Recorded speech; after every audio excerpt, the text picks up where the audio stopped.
بسم اللہ الرحمن الرحیم۔ بسم اللہ الرحمن الرحیم۔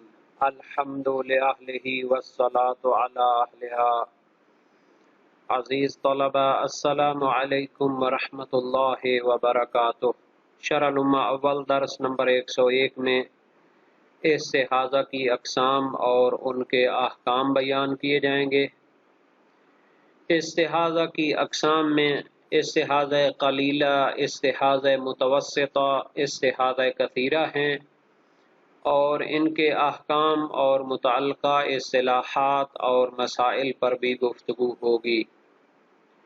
سب سے پہلے عبارت کو دیکھتے ہیں۔ فرمایا وما یغمسها بغیر سیل تزید علی ما ذکر فی الحالۃ الاولی الغسل للصبح ان کان الغمس قبلها ولو كانت صائمة قدمته على الفجر واجتزأت به للصلاة ولو تأخر الغمس عن الصلاة فكالأول۔ یہ استحاضہ متوسطہ کے بارے میں ہے، چونکہ استحاضہ قلیلہ پہلے گزر چکا ہے۔ جب خون روئی میں داخل نہ ہو تو وہ استحاضہ قلیلہ ہوتا تھا، اور اس کا حکم یہ تھا کہ مستحاضہ 3 کام کرے۔ ہر نماز کے لیے وضو کرتی تھی، روئی کو تبدیل کرتی تھی، اور شرمگاہ کے ظاہری حصے کو پاک کرتی تھی، دھوتی تھی۔ اب فرماتے ہیں وہ خون جو روئی میں داخل ہو جائے، یغمسھا، خون داخل ہو جائے روئی میں، ہاں روئی کی طرف لوٹ رہی ہے، بغیر سیل، لیکن روئی سے تجاوز نہ کرے اور اس کے اوپر باندھی ہوئی پٹی کی طرف سرایت نہ کرے، تزید علی ما ذکر فی الحالۃ الاولی، تو یہ استحاضہ متوسطہ ہوگی۔ تو اس کے سابقہ جو استحاضہ قلیلہ کے احکام تھے، ان کے علاوہ اس میں جو اضافی چیز ہے وہ بھی بیان کرتے ہیں۔ تزید علی ما ذکر فی الحالۃ السابقہ حالۃ الاولی، یعنی استحاضہ متوسطہ ہو تو اس کا حکم یہ ہے کہ اضافہ کرے وہ مستحاضہ عورت ان احکام پر جنہیں استحاضہ قلیلہ کی حالت میں بیان کیا گیا ہے۔ ان احکام کے علاوہ ایک غسل کو نماز صبح کے لیے وہ اضافہ کرے۔ تزید الغسل للصبح، نماز صبح کے لیے وہ غسل کا اضافہ کرے گی، اور یہ غسل کل صبح تک کے لیے کافی ہے، یعنی وہ نماز صبح کے لیے جو غسل کرے گی تو یہ کل والی جو صبح ہوگی اس کے لیے کافی ہے۔ البتہ یہ غسل اس وقت واجب ہے جب عورت نماز فجر سے پہلے مستحاضہ متوسطہ ہو چکی ہو۔ ان کان الغمس قبلها، اگر نماز صبح سے پہلے وہ روئی کو بھر دے اور روئی کے اندر داخل ہو جائے خون، تو پھر اس پر لازم ہے کہ نماز کا وقت داخل ہونے کے بعد غسل کرے، اور یہ جو ہے نا جی سابقہ 3 احکام بھی اس کو بجا لانے ہیں۔ وَلَوْ كَانَتْ صَائِمَةً قَدَّمَتْهُ عَلَى الْفَجْرِ، اگر مستحاضہ روزہ دار ہو یعنی روزہ رکھنا چاہے تو پھر اس غسل کو طلوع فجر سے پہلے انجام دے۔ وَاجْتَزَأَتْ بِهِ لِلصَّلَاةِ، اور اسی غسل کو کافی سمجھے نماز صبح کے لیے۔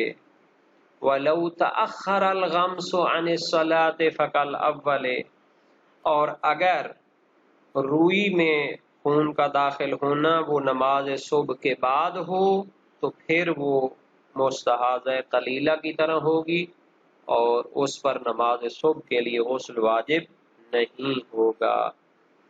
تو جب عورت نماز فجر سے پہلے مستحاضہ متوسطہ ہو جائے تو اس پر لازم ہوا کہ نماز کا وقت داخل ہونے کے بعد غسل کرے، لیکن اگر نماز صبح کا وقت ختم ہونے کے بعد مستحاضہ متوسطہ ہو جائے تو اس صورت میں وہ استحاضہ قلیلہ والے احکام پر عمل کرے گی، یعنی روئی کو تبدیل کرے اور نماز ظہر و عصر مغرب و عشاء میں سے ہر ایک کے لیے فقط وضو کرے، غسل اس پر واجب نہیں ہوگا۔ تو یہ تھا مستحاضہ متوسطہ کا حکم۔ وما يسيل يجب له جميع ما وجب في الحالتين وتزيد عليهما أنها تغتسل أيضا للظهرين تجمع بينهما ثم العشاءين كذلك۔ اور مستحاضہ کثیرہ کون ہوتی ہے؟ وہ خون جو سرایت کر جائے روئی سے خرقہ یعنی پٹی کی طرف، ہاں جی، جو اس نے روئی کا ٹکڑا رکھا ہوا ہے اگر اس کو بھر دے اور اس سے گزر کر اس کے اوپر باندھے ہوئے کپڑے تک پہنچ جائے، استحاضہ کثیرہ ہو جائے، تو واجب ہے، یاجب لہو جمیع ما واجب فی الحالتین، تو اس استحاضہ کے لیے واجب ہے، اس خون استحاضہ کے لیے واجب ہے جو کچھ سابقہ دو حالتوں میں واجب تھا، یعنی استحاضہ قلیلہ کے احکام پر بھی عمل کرے اور استحاضہ متوسطہ کا حکم بھی بجا لائے، وَتَزِيدُ عَلَيْهِمَا، اور ان دونوں پر اضافہ کرے، أَنَّهَا تَغْتَسِلُ أَيْضًا لِلظُّهْرَيْنِ، کہ وہ نماز ظہرین کے لیے غسل کرے گی، تجمع بینہما، یعنی ان دونوں کو جمع کر کے پڑھے گی۔ اس خون استحاضہ کثیرہ کے لیے تمام وہ کام واجب ہیں استحاضہ متوسطہ اور قلیلہ کے حالت میں، اور اضافہ کرے ان دو حالتوں پر یہ کہ وہ مستحاضہ غسل کرے ظہرین کے لیے اور دونوں کو اکٹھا پڑھے اسی ایک غسل کے ساتھ، یعنی فاصلہ نہ کرے، کیونکہ اگر فاصلہ کرے تو پھر نماز عصر کے لیے ایک اور غسل کرنا پڑے گا۔ ثم العشاءین کذالک، پھر نماز مغرب اور عشاء کے لیے ایک غسل کرے اور اسی طرح ان کو بھی جمع کر کے پڑھے بغیر فاصلے کے۔ تو یہ مستحاضہ کثیرہ کے واجبات ہیں۔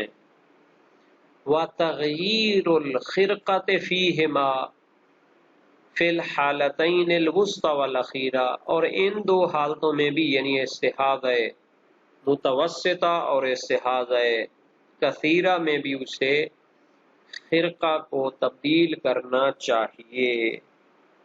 خرقہ یعنی کپڑے کی پٹی جو اس نے روئی کے اوپر باندھی ہوئی ہے اس کو بھی تبدیل کرنا پڑے گا۔ لأن الغمس یوجب رطوبۃ ما لاصق الخرقۃ من القطنۃ، چونکہ خون جب روئی میں داخل ہو جاتا ہے تو موجب بنتا ہے کہ روئی کے ساتھ جو حصہ کپڑے کا پٹی کا وہ ملا ہوا ہوتا ہے تو وہ مرطوب ہو جائے، اس پر بھی خون لگ جائے، جب اس پر خون لگ جائے گا تو پھر اس کو کیا کرنا پڑے گا؟ دھونا پڑے گا۔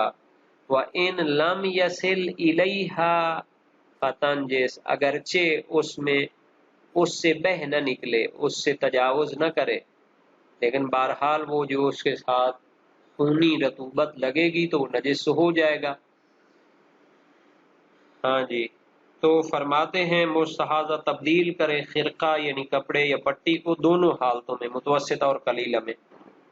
لأن دلیل ہے، کیونکہ روئی میں خون کا داخل ہونا موجب بنے گا خرقہ کے اس طرف کے مرطوب ہونے کا جو متصل اور ملی ہوئی ہے قطنہ کے ساتھ، یعنی جب قطنہ روئی میں داخل ہو جائے، جب داخل ہو جائے اور اس کو تر کر دے تو اس کی رطوبت خرقہ یعنی کپڑے اور پٹی کی طرف بھی ضرور سرایت کرے گی، بس وہ بھی نجس ہو جائے گی۔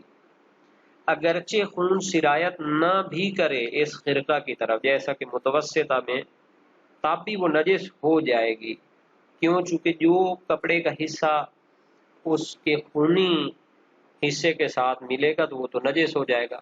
وَمَعَ السَّيْلَانِ وَاضِحٌ، اور جب تو خون روئی سے نکل کر کیا ہو جائے، بہہ نکلے اور پٹی تک بھی پہنچ جائے تو اس صورت میں اس کا نجس ہونا تو واضح ہے۔ وفی حکم تغییرها تطہیرها، اور پٹی کو تبدیل کرنے کے حکم میں ہے اس کو پاک کر لینا. اگر دوسری پاک پٹی موجود نہ ہو تو اسی کو کیا کر لے، دھو کر پاک کر لے. اس طریقے سے بھی وہ کیا ہو جائے گا،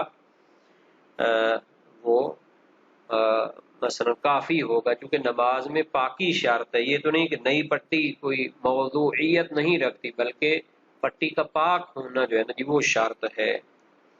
اچھا، یہ جو عبارت ہے ما لاصقا الخرقۃ من القطنۃ، اس میں قدر غموز پایا جاتا ہے.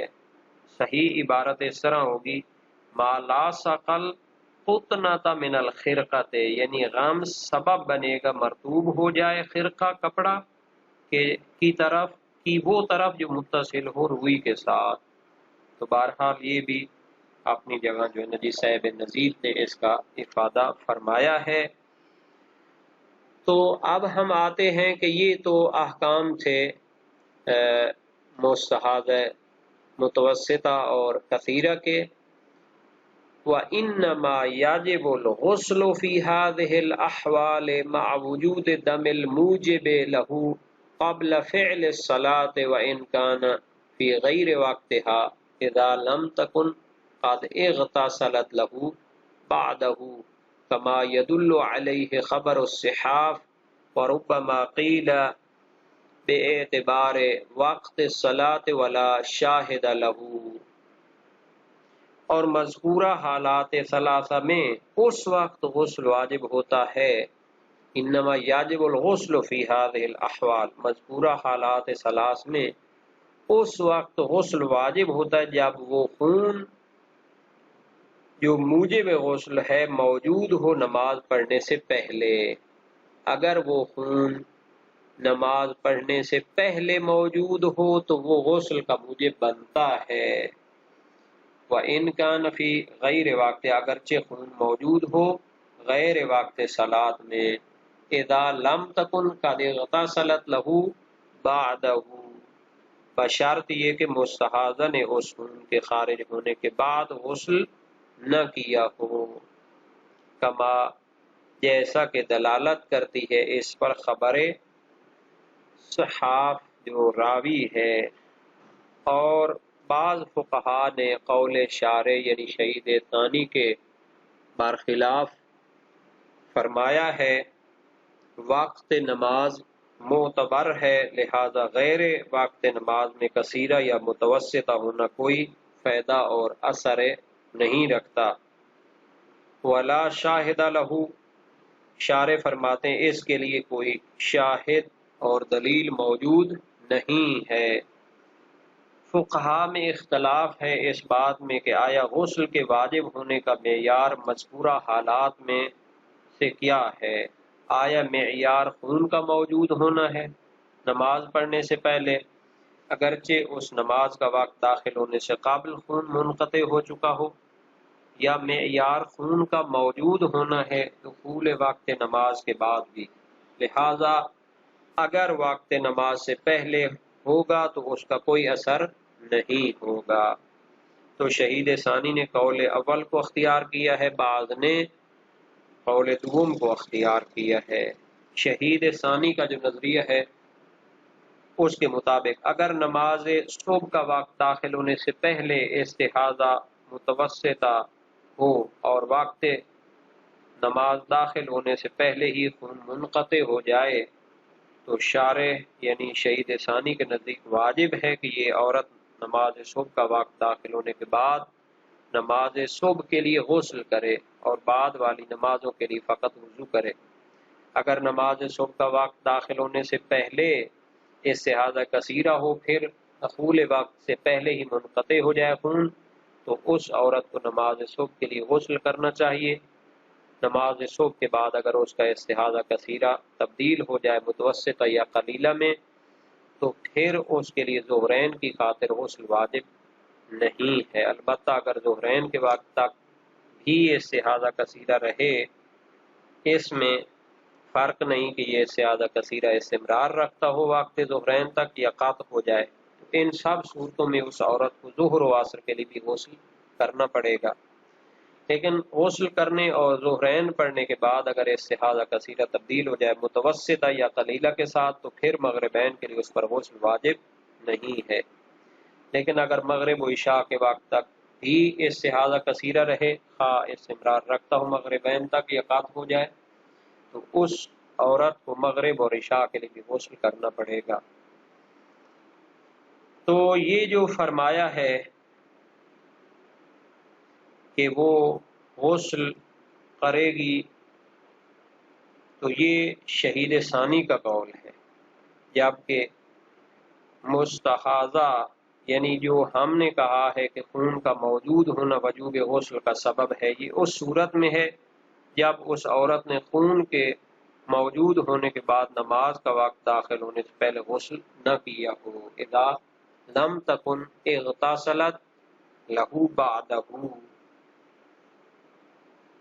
لیکن اگر پہلے غسل کر لیا ہو تو پھر اس خون کی وجہ سے اب دوبارہ غسل واجب نہیں ہوگا. مثلا اگر نماز صبح کے بعد استحاضہ کثیرہ تھا پھر منقطع ہو گیا اور اس عورت نے غسل کر لیا، تو اس صورت میں ظہرین کا وقت داخل ہونے کے بعد اس خون کے لیے دوبارہ غسل کرنا واجب نہیں ہے، بلکہ اس کو دیکھنا ہوگا کہ آیا غسل کرنے کے بعد کوئی خون دیکھا ہے یا نہیں.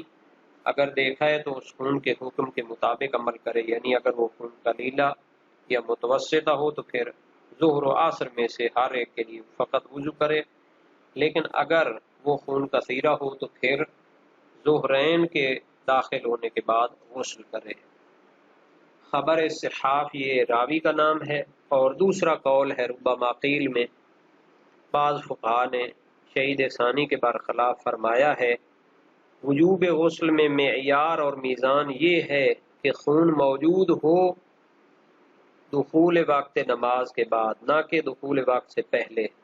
یعنی اگر عورت کا خون استحاضہ کثیرہ ہو نماز ظہر کا وقت داخل ہونے کے بعد تو پھر واجب ہے کہ وہ ظہر و عصر کے لیے غسل کرے. لیکن اگر اس کا خون استحاضہ کثیرہ تھا نماز ظہر کا وقت داخل ہونے سے پہلے اور پھر دخول وقت سے پہلے منقطع ہو گیا ہو یا دخول وقت کے بعد متوسطہ یا قلیلہ ہو چکا ہو تو پھر اس عورت پر ظہر اور عصر کے لیے غسل واجب نہیں ہے.